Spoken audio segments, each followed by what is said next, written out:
that potential and you want to take it to a new level, or you want to just give a little spark in the off season after that grind of a season, and then we're getting reset and refocused for 2024.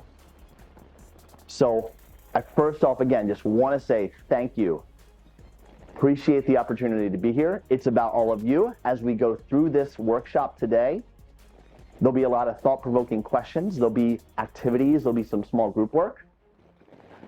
Questions are welcome, because I want you all to feel like if there's something that pops into your head with something I'm talking about, just put your hand up, all right? And when the timing is right, I'll bring you into it because I want to answer those. But I want you to just, first and foremost, remember, today is about all of you, because you're the ones who are making an impact. We have to recognize the impact that all of you make on a day-to-day basis, on an annual basis. And it's because of each and every one of you in this room.